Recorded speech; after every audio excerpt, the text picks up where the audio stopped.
Hi, this is Dennis with Second Chance Tackle. Today I'm going to preview some of the reels that have been dropped off at my shop and, what I'll be working on over the next few weeks for Captain Dave. Now, Captain Dave has got a lifetime career on the water. He is a ship's captain, but it's kind of an interesting life that he leads. He works for a dredging operation that goes everywhere from Massachusetts all the way down to the Gulf Coast. And, they keep the harbors safe, the channels clear, and, they just continually work against Mother Nature to open up the paths for the shipping lanes. Well, he doesn't work the dredges. What he does is he's kind of a ferry boat operator. He ferries the crews out to the dredges, brings them back from the dredges when their shifts are complete, brings out critical supplies that are needed aboard the barge, and keeps his day on the water. When he's not doing the ferrying, he's doing some fishing. So he's always involved in getting the fishing reels, and when he finds new ones, he asks me to repair them. And what does he do when dredging is slow or the contracts are up for a while? He ferries yachts. So go think about that. Yacht captain and barge ferryman. Nice career to have. Very interesting one on the water. Nice fellow. And he brought me by some reels that he recently picked up at some flea markets. I think maybe even on eBay and that. I want to share them with you. It'll be something I'll be working on while he's out at sea. And he asked me just to get these completed by the end of April. So we have some time there. Well, let's take a look at some of the finds that he has. They're beautiful reels. It's hard enough to find a newel reel. It's even harder to find one in a box that, it's just a beautiful box. And, the first one up that he brought into me is a newel reel. This one is the S220-5. Coating on the newel reels generally is a line capacity coating. The 2 means 20-pound test. The 20 means 200 yards. So this is a smaller size carriage. It's a fun reel. He says he loves these. Now we're listening to these and they're a little tight. And so he's asked me if we could do some bearing exchanges. This one, this box is just fantastic. It has the original paperwork in it. It has the line, the oiler, and it has the rod clamp in there as well. So he did provide, I think probably in the next box, a couple of ceramic bearings and asked me to change those out for him. So we'll do that as part of the service, the overall service. And what a nice find, what a treasure. And those of you that know the newel reels know why I'm calling them just the way they are. They were made by Carl Newell. You can see it on the box here. Carl was a plastics engineer, materials engineer, saltwater fisherman, and he came up with a lot of innovations in those reels. Well, here's the second one. Also, in that box, this one's I guess it's a collectible. You've got some old packing tape and things on here kind of holding this together, but overall the reel is in good condition. This one is a little wider. This one is the 2-335, which would mean 20-pound test, 350 yards of line, and you can see the carriage is wider than the other one. Still looking for those bearings. I thought I had seen them somewhere, but maybe not. Okay, so that's 2 newels that we have to do. And I believe there's a third one in here too. For some reason I'm thinking that in this pile of reels there has to be another one because I thought he had given me some bearings to put in there. Alright, here's the next set that came in. Maybe this is where I saw him. Well, I got drag washers that he would like upgraded. And 2 more reels here. These are interesting. This is not a newel reel, it's a newel crossbar. This should be the 501. Well, this is a modified, kind of sort of wants to be a 501, but this is the Penn 500. So the 500 size is the normal side plate on a Jigmaster. I believe it's the 501, is the narrow frame for the Jigmaster. This one's been modified. Both side plates are the 500, and that's okay. You can certainly use that, make this reel work.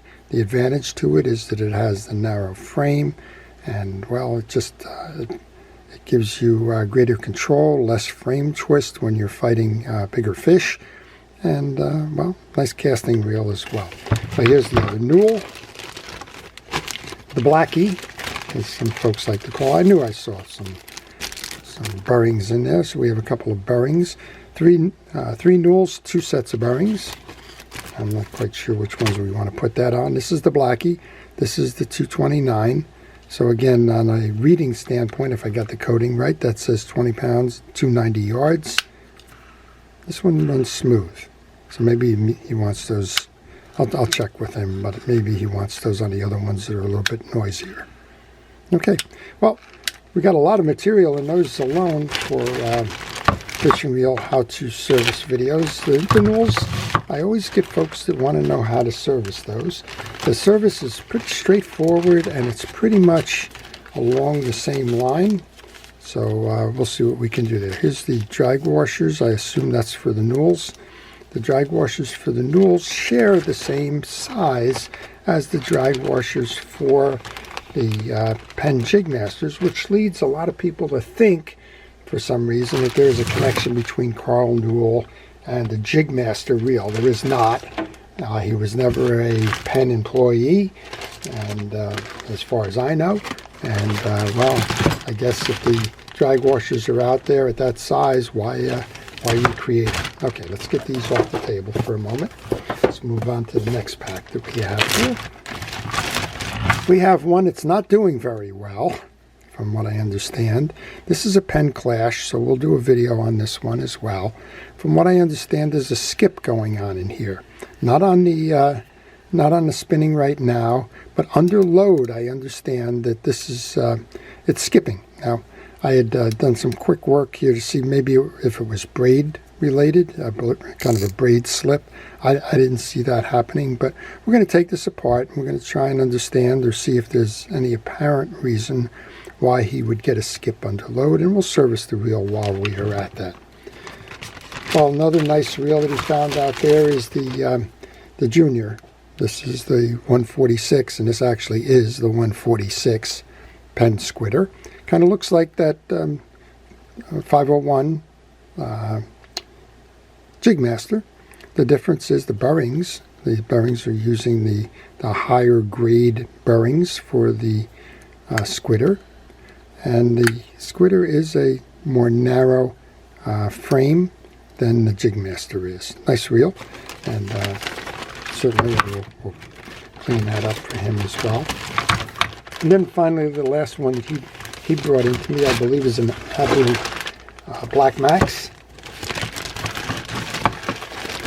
I haven't done one of these in quite some time. This is, I think it's the Black Max. Yeah, it's the Black Max. Okay. And he said that it's noisy. You can hear that.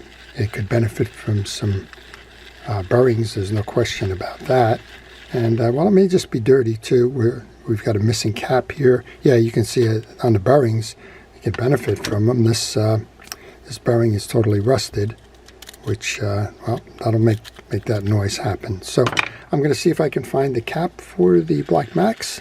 Get the bearings. Maybe we'll do a ceramic bearing upgrade on this for him. He's given me ceramic bearings in the other sets.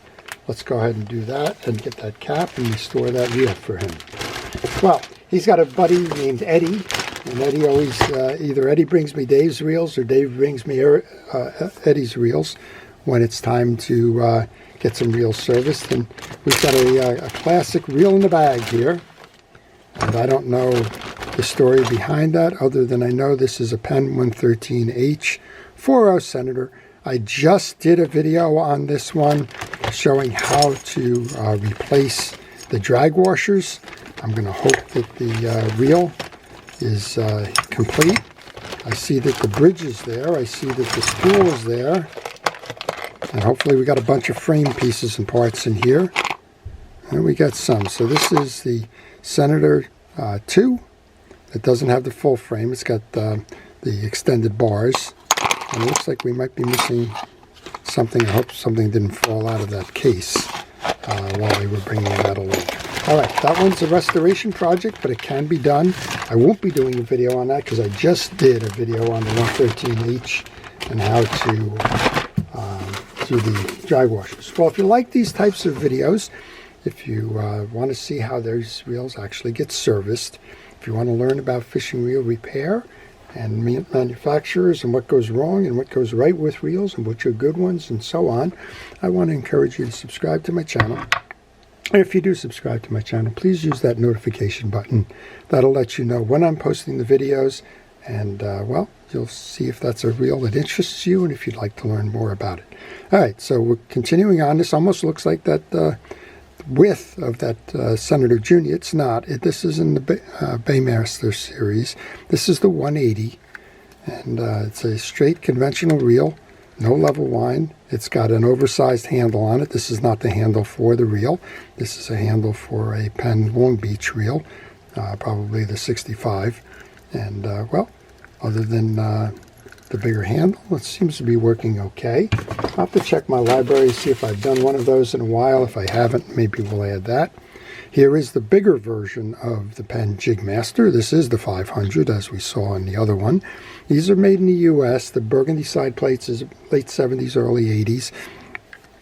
And, well, this is a classic on the fishing boat industry, the charter industry. This one's a little rough. Feels like it needs a main gear. You might be able to hear it. So we're going to have to check that out. We may have to do a gear swap in that one to get those fixed. And finally, we have one that everybody kind of chases around. This is the Penn Peerless 9. And, well, this is kind of an interesting reel. So it's interesting because in the series, Penn had the 109, 209, and 309. You would think that those would all be comparable mechanically and in look and size being the only difference. It actually isn't. The 109 is an earlier version. It looks like this, but it has a completely different mechanism inside, and it has what's called the knuckle buster feature. When you go into the free spool, the handle turns backwards. They changed that with the Penn 9.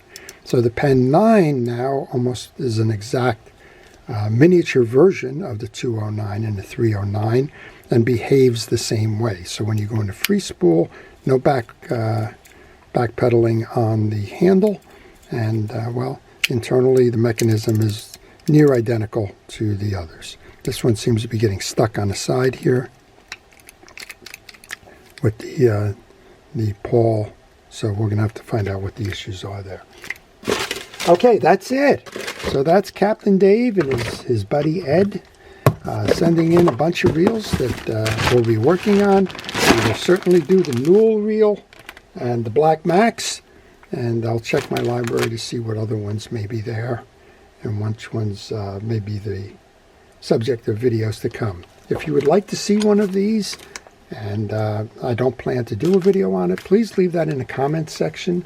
I will try to get that fit into my video scheduling if I can, and if I already have one in the library, I will try to direct you to where that is so that you can watch that episode. I want to thank our first responders, our police, fire, safety, rescue, everybody involved in keeping us out of harm's way. I want to do that before I leave. I want to thank you for watching. I want to encourage you again to subscribe, and if you like this video, please like it, and well, comments, I try to answer them all. This is Dennis with Second Chance Tackle, wishing everybody a great day.